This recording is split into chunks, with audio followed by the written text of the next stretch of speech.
Welcome to Fluent English. Today we're going to listen to a conversation between Sarah and Karthik.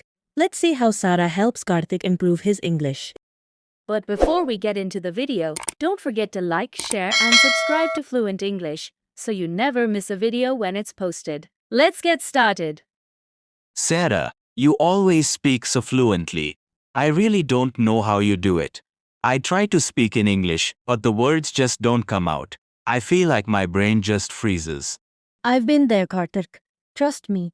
You know I studied in a Tamil medium school, right? I couldn't even speak one full sentence in English till college. But I changed my approach, step by step. You can do it too. Really? Tamil medium? That's hard to believe. So where did you even begin? Books? Classes? Nope. I started with something simple. Listening. I watched English cartoons and movies with subtitles. Just 20 minutes a day.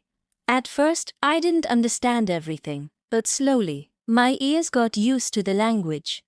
Oh, so like watching Harry Potter or Friends? Exactly. But start simple. Try cartoons or shows like Extra English on YouTube. It helped me hear how native speakers talk, how they ask questions, their tone, expressions. Oh, I do watch sometimes, but I get bored or distracted. Should I write down what I hear? Great idea. Write down small phrases that catch your attention. Even repeating them out loud helps a lot. That brings me to the next thing, reading. Reading? I find that tough. I don't understand big words in newspapers. You don't need newspapers yet. Start small. Comic books, kids' stories, short paragraphs. When I started, I read Tinkle and Panchatantra in English. Simple language, fun stories, and whenever I saw a new word, I just noted it down with its meaning. But what if I forget the word later? It happens to me all the time. It's normal. That's why I used to write a sentence using the new word.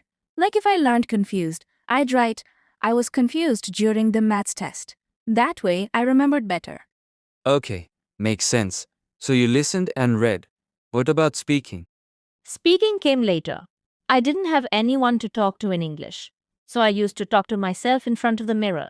Sounds silly, but it really works. I'd pretend I was ordering food or giving a speech. Are you talking to yourself? That's next level dedication. But how do you know if you're saying it right? That's where recording helped. I recorded my voice on my phone and listened back. I could catch small mistakes and improve. You should try it. It's awkward at first, but it works. Wow, this is actually useful. I thought it had to be perfect grammar and all. But your steps are practical. Listen, read, speak, write, bit by bit. Exactly. And the most important thing, don't be afraid of making mistakes. Even now, I make grammar slips sometimes. But I speak anyway. That's how we learn. Thanks, Sarah. I feel better now. I'm gonna start with listening and mirror talk. Anyway, can you suggest any podcast should I listen to? You can follow the YouTube channel called Fluent English, where you can find easy to understand podcasts that help you improve your listening skills. Thanks for your recommendation, Sarah. I will follow Fluent English from now on to improve my listening and speaking skills. Yes, and if you want, we can practice together a few minutes every evening. We'll only speak in English, no judgment, just learning. Thanks a lot, Sarah.